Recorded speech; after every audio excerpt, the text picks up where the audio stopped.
The first sound wasn't my doorbell. It wasn't even the familiar thud of another Amazon box hitting the porch. It was the crinkle of cardboard tearing, followed by a sharp gasp of delight, coming from my front steps. When I yanked the door open, there she was, Karen, my 40-something neighbor with her permanent scowl, HOA clipboard tucked under one arm like a badge of honor, and in her hands, my package. Except this time, instead of a shiny new gadget or the dog food I'd been waiting on, she was holding the box, the one I had carefully prepped. I can still see her face when it happened, her smug smile melting into horror the moment the seal cracked open. A rotten, sulfuric wave burst out, the kind that doesn't just stink, it clings. Think eggs boiled in sewage and marinated in skunk spray. Karen staggered back, gagging, clutching her pearls like she'd been hit by a chemical attack. Neighbors peeked through blinds. Someone even started recording. And all I could think was, finally. But here's what Karen didn't know. This stink bomb wasn't just a prank. It was the finale to a long, ugly war. I've lived in this neighborhood for 7 years. A quiet cul-de-sac, the kind with trimmed hedges, American flags on porches, and kids biking in the evenings. It should have been perfect. Except for Karen. She lived 3 houses down, right on the corner lot, and somehow positioned herself as the self-appointed sheriff of our HOA. Officially, she was just the secretary, responsible for jotting down meeting notes. But unofficially, she was the compliance queen. If your grass was an inch too tall, she wrote you up. If your trash cans lingered by the curb after pickup day, she slapped a $25 fine on your doorstep.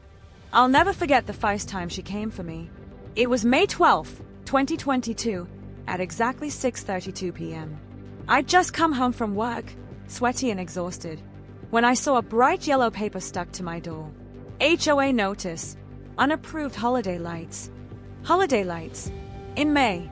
Apparently, the solar lanterns I'd strung along my walkway were too festive and not within seasonal guidelines. The fine, $50. I laughed at first, thinking it was a mistake. But no. At the monthly HOA meeting, every third Thursday at 7 p.m. sharp in the community clubhouse, Karen read my violation out loud like it was a criminal indictment. I can still hear her voice, shrill and satisfied. If we let one resident break the rules, the entire community standard collapses. That was her philosophy: control everything, no matter how small. But the fines weren't the worst part. The real war began with my Amazon deliveries. I work long shifts, and packages often sit on my porch for hours before I get home. Around late 2022, I started noticing things missing. Small stuff at first. A box of protein powder, a set of phone chargers, then a pair of $120 wireless earbuds. At first, I blamed porch pirates. I even installed a Ring camera. But the footage didn't show shady teenagers or late-night thieves. No, it showed her, Karen, broad daylight, walking up my steps in her pastel cardigan, glancing left and right, and then, swoop, snatching the package like it was hers. Sometimes she even had the audacity to wave at the camera. When I confronted her at the next HOA meeting, she didn't deny it. She just sneered and said, "Unattended packages are a community hazard. I'm removing them for safety." Safety. She never returned a single one. The more I pressed, the worse it got. Suddenly I was hit with more violation notices. Grass too tall, $25. Garden hose visible from the street, $30. Excessive Amazon deliveries cluttering the porch, $75. It became clear, she wasn't just nosy. She was targeting me. The last straw came one Friday evening when I got home to find my front door wide open. Inside, the hallway reeked of dog treats. Turns out, Karen had confiscated a package of chew bones I'd ordered for my golden retriever, Buddy. She tossed the box on my floor like she owned the place. That's when I knew. This wasn't about HOA rules. This was personal, and her next move would prove just how far she was willing to go. Because the very next week, Karen didn't just steal a package, she called the cops on me. It started with flashing blue lights. Saturday morning, 9:14 a.m. I was halfway through mowing my lawn when a police cruiser eased down our street and stopped in front of my driveway. My stomach dropped. The officer stepped out, shades on, hand resting casually on his belt. "Sir, "We got a call about a suspicious package," he said, pointing toward the Amazon box sitting neatly by my doormat. I laughed in disbelief. "That? It's paper towels." Before I could explain, Karen came striding out of her house like she'd staged the whole scene. Clipboard in hand, cardigan buttoned to her chin, her face smug enough to curdle milk. "There it is, officer," she shouted. "He gets these every single day. Sometimes 3 in one day. They pile up, attract pests, lower property values. Frankly, I'm concerned they're dangerous." The cop sighed, clearly annoyed. He glanced at the box, at my camera over the door, and then back at me. "You're fine. Just, maybe bring them in quicker." Karen wasn't satisfied. She huffed, "So you're just going to ignore repeated violations of HOA safety codes?" The officer gave her a look I'll never forget. "Pure lady, please." Then he got in his cruiser and drove away. That should have been the end. But it was only the beginning. Within a week, I started receiving letters, official-looking ones on HOA letterhead. Violation number 1. Failure to maintain a clear porch, $50 fine. Violation number 2. Improper storage of deliveries, $75 fine. Violation number 3. Repeated safety hazards, $150 fine. They stacked up fast, totaling $425 by the end of the month.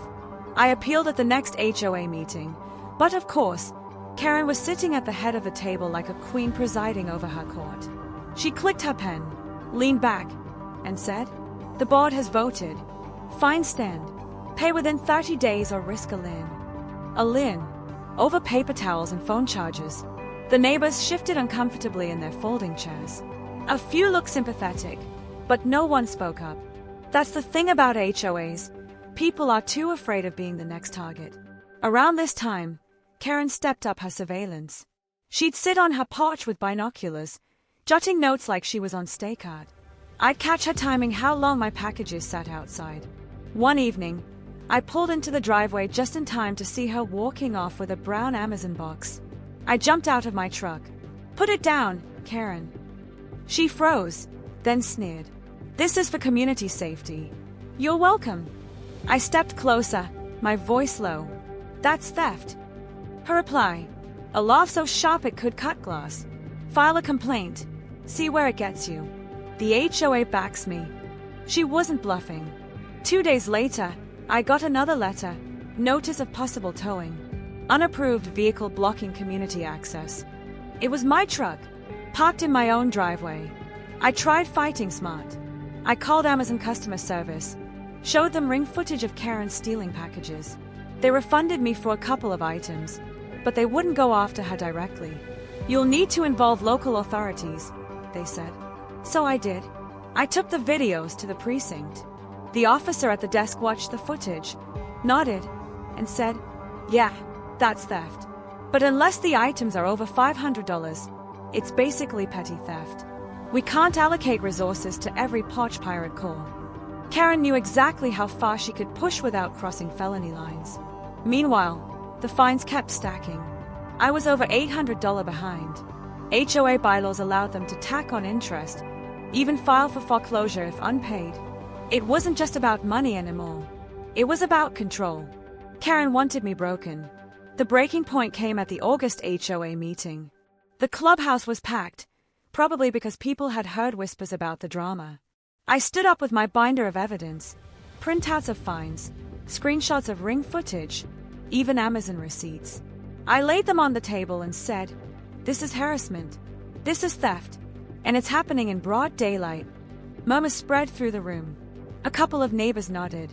But Karen just leaned forward, her voice dripping with faux concern. "Oh, please. He's exaggerating. Packages create clutter. He's been warned multiple times. If he doesn't like the rules, he can move." That last line lit a fire in me. I could feel the heat in my face, the tremor in my hands. I wanted to shout, to slam my fist, to call her out right there. But instead, I smiled. Because in that moment, I knew enough was enough. She thought she held all the cards. But I had something she didn't expect. Patience. And a plan. Because if Karen wanted a war over packages, I was about to deliver one, straight to her doorstep. I wasn't about to confront Karen with fists or threats. That would be reckless. And honestly, she'd love the drama. No, this had to be calculated, cinematic, public, unforgettable. First, I needed intelligence. I mapped her schedule, noting when she picked up the morning paper, walked her poodle, or did her patrols of the cul-de-sac. I kept a small notebook in my pocket, scribbling times, movements, and routes. By the end of the week, I had a mental GPS of her entire property and habits. Next came evidence gathering. I downloaded every Ring camera clip, even installing a temporary camera inside my garage that had a clear line of sight to the porch. Every theft, every smug smile, every confiscation was logged. I had timestamps, images, and receipts lined up. Amazon had been kind enough to keep a digital trail too, showing all the packages she'd pilfered. Then I needed a weapon, something Karen would never expect. I called a friend, let's just say he knows his way around chemistry and legal prank devices. We discussed stink bombs, not lethal, not dangerous, but potent enough to make someone question the air they breathe. I spent nights printing labels, designing decoy packaging, and rehearsing. I even drove past the HOA office in the evening to make sure no one saw me carrying the materials inside, because paranoia is key when plotting your masterpiece. I could almost hear Karen's voice in my head. Oh, you think you can outsmart me? I made decoy deliveries, leaving plain cardboard boxes around the porch to test her timing. Sure enough, within 2 days, she was back, rifling through one like clockwork. My internal countdown began. Finally, I prepared the pièce de résistance, the stink bomb itself. Hidden in a package that looked exactly like an Amazon box, I knew she'd be eager to intercept. The scent inside wasn't subtle. It was the perfect blend of rotten eggs, skunk essence, and a whiff of burnt garlic. A combination so vile, it lingered, seeped, and demanded attention. I waited for the perfect window. Tuesday morning, 8:47 a.m., the time she always left for her HOA walkabout. I placed the package near the front door, under the perfect slant where the sun would bake it just enough to intensify the aroma. Then came the hardest part, waiting. Every creak of the porch floor, every distant bark of Buddy, my golden retriever, made my pulse quicken. I almost thought I saw her through the blinds, but it was just a neighbor watering their garden. And as the minutes ticked toward 9:15 a.m., I knew the trap was set. The stage was ready. The audience, the entire cul-de-sac, was about to watch Karen get a lesson she'd never forget. Because when she opened that box, nothing would be subtle, nothing would be gentle, and everything would be public. I was in the kitchen, coffee in hand, pretending to scroll my phone. Buddy was at my feet, tail wagging like he knew something was coming. And then I saw her, Karen, striding down the sidewalk with her clipboard tucked under her arm, sunglasses reflecting the morning sun. She spotted the box immediately, her eyes lighting up like a kid in a candy store. Slow motion. In my head, she bent down, lifted the lid, and that's when the air hit her. The first gasp was pitifully human. Then the gag, the choke, the reflexive wave of her hands over her face. The sulfur, rotten egg stink wafted out like a chemical cloud, curling around her head and drifting down the street. Buddy barked, tilting his head, probably judging her. Neighbors began appearing on porches, peeking from windows, phones raised. I could see the shock on their faces, the unmistakable "did that really just happen?" Karen staggered back, screeching. What is this smell?" Her clipboard slipped from her hands, landing in the street with a dull thud. She waved her arms, trying to disperse the stench, but the wind had already betrayed her. I stepped outside, slowly, casually, like a man taking a morning stroll. My voice calm, almost too calm. "Oh, that! Just a little package. From Amazon. Thought you might like it." Cue the cinematic pause. Slow motion neighbors turning toward her, whispering, some laughing quietly. A jogger stopped mid-stride. She stumbled toward her house, gagging, knocking over her flower pots. One elderly neighbor, Mr. Henderson, leaned over the fence and said, "Looks like karma delivered early this year." Karen's screams echoed down the cul-de-sac, shrill and almost comical now. She tried to storm back to the street to confront me, but I held up my hands. "Stay back. This is public property now, and clearly, it's a hazard. Somebody caught the entire fiasco on their phone. The video would later circulate through neighborhood chats and HOA email threads. She wasn't just humiliated, she was viral. And then came the cherry on top. The HOA president, a normally quiet man named Mr. Cartwright, stepped outside mid-morning, frowning. He cleared his throat and said, "Karen, reports indicate repeated harassment and theft of packages. I think it's time we reconsider your role in the HOA." Karen froze, eyes wide, dripping with stench and disbelief. The neighbors murmured in agreement. You could practically hear the gears turning in her head. And that's when the cop, who had been passing by on his routine beat, turned to her and said, "Read her complaints too. We might need to file a report if this keeps up." Public humiliation, legal threat, chemical stink, her trifecta of doom. Karen looked like she'd aged 10 years in 5 minutes. I leaned against my doorframe, Buddy at my side, sipping coffee as the cul-de-sac erupted with quiet applause, laughter, and gossip. It wasn't just a stink bomb. It was a masterclass in precision, patience, and petty justice.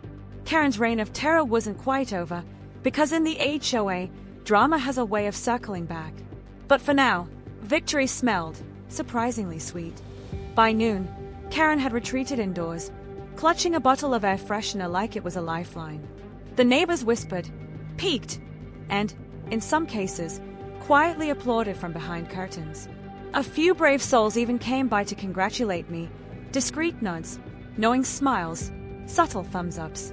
Within 48 hours, the HOA sent a formal notice. Karen had been suspended from her secretary duties pending investigation. Her fines were adjusted for abuse of HOA authority, and she was warned that further harassment could lead to legal action. Even the local cops stopped by to make sure the situation didn't escalate further. For me, sweet relief. My packages stopped disappearing, my porch was once again mine, and the sense of vindication was intoxicating. I installed a small Amazon deliveries only sign. Subtle, almost haunting, but a clear message. The war was over, for now. Neighbors started chatting again in the cul-de-sac. The kids biked freely without fearing their packages would vanish. Buddy enjoyed the extra attention, wagging his tail like he'd been part of the master plan all along. And me, I learned the power of patience, strategy, and, sometimes, stink bombs.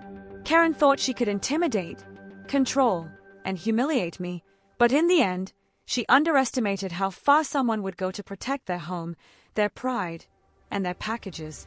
As I stood on my porch that evening, coffee in hand, I couldn't help but smirk. The sun was setting over the cul-de-sac, golden light hitting my freshly trimmed hedges.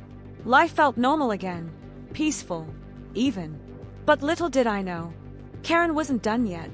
A soft, almost imperceptible knock at my door hinted that the next chapter in our HOA saga was already beginning.